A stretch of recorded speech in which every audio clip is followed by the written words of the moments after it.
Allez les amis, on est parti pour une compétence particulièrement difficile. Comment est-ce qu'on va déterminer le périmètre, c'est-à-dire le tour de toutes les formes géométriques que sont le cercle, le carré, le rectangle et le triangle? Vous allez voir, c'est d'une facilité déconcertante. On se fait ça tout de suite. Une première option, quand on voit un carré et qu'on se dit « je veux calculer le périmètre », c'est-à-dire la distance qu'il me faut pour faire l'intégralité du tour, c'est de dire « bon, je vais à la plage ».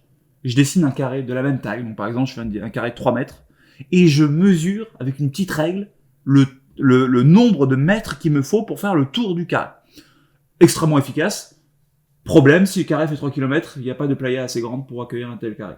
Comment est-ce qu'on va faire avec un esprit mathématicien? Mon esprit mathématicien, il me dit, bon, si je veux mesurer tout le tour, il y a au moins un bout que j'ai pas besoin de mesurer vu que l'énoncé me le donne. L'énoncé me dit, ce côté-là fait 3 mètres. Oui, mais les gars, c'est un carré. Un carré, tous les côtés, ils sont pareils. Ça veut dire que ce côté-là fait 3 mètres aussi. Ce côté-là fait 3 mètres aussi. Et ce côté-là fait 3 mètres aussi. Donc, si je me suis à mesurer tout le tour, en fait, j'ai mesuré ce côté, auquel j'ai additionné ce côté, auquel j'ai additionné ce côté, et le côté du bas. Donc, 3 plus 3 plus 3 plus 3, 3 plus 3, 6, 6 plus 6, 12. 12.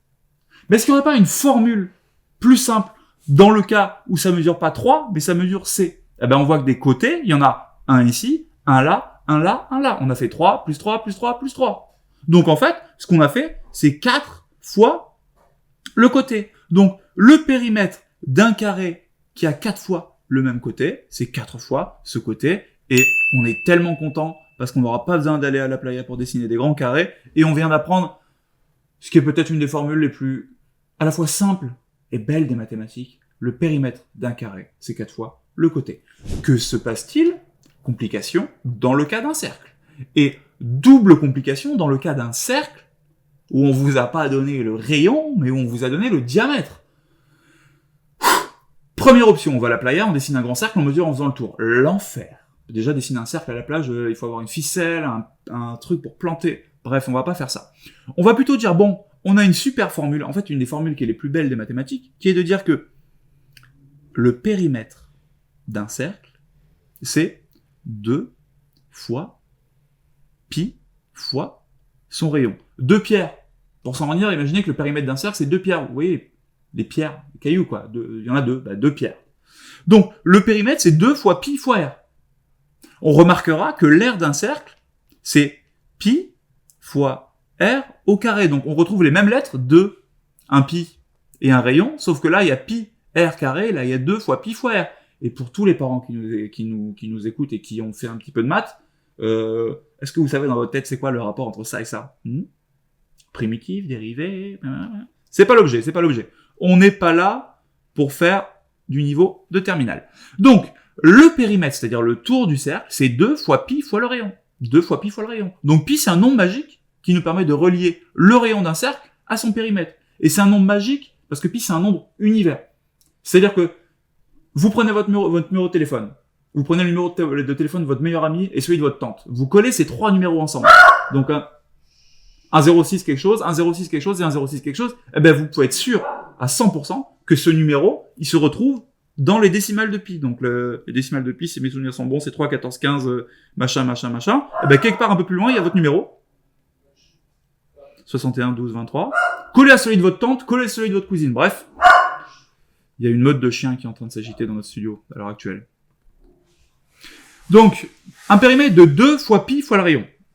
Problème, que se passe-t-il quand on vous a pas donné le rayon, mais qu'on vous a donné le diamètre? Donc, pour rappel, le rayon, c'est littéralement comme le rayon de la roue de votre bicyclette. C'est la longueur qui part du centre et qui va jusqu'au cercle. Le diamètre, c'est la plus grande distance qu'on puisse taper dans un cercle, qu'on puisse tracer dans un cercle, c'est-à-dire cette longueur-là. D.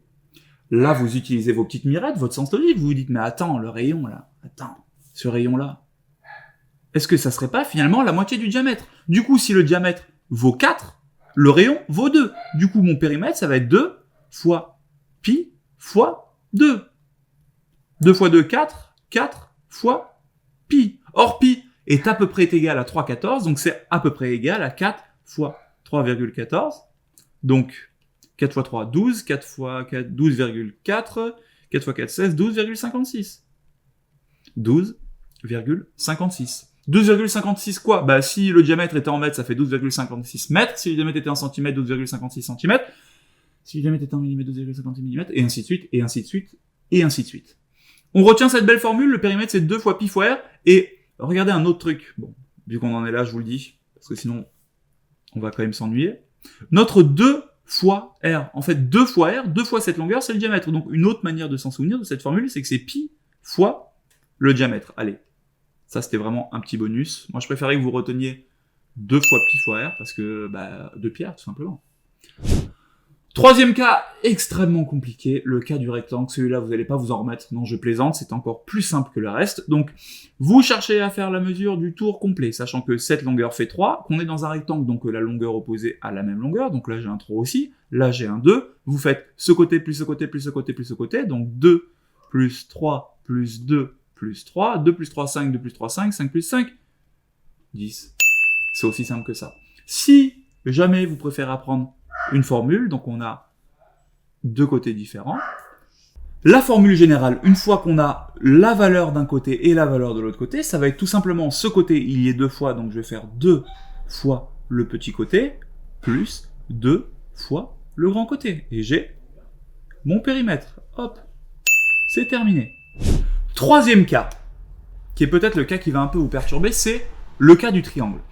Pour un triangle, exactement de la même manière que pour un cercle et exactement de la même manière que pour un rectangle ou pour un carré, le périmètre, c'est la mesure du tour de la figure. Donc, la mesure du tour, c'est ce côté, 3, plus ce côté, 4, plus, ah mince, ce côté-là. Et là, vous vous dites, bon, j'aurais bien aimé qu'ils m'écrivent, par exemple, 5 ici. Mais j'ai pas écrit 5 ici. J'ai rien écrit.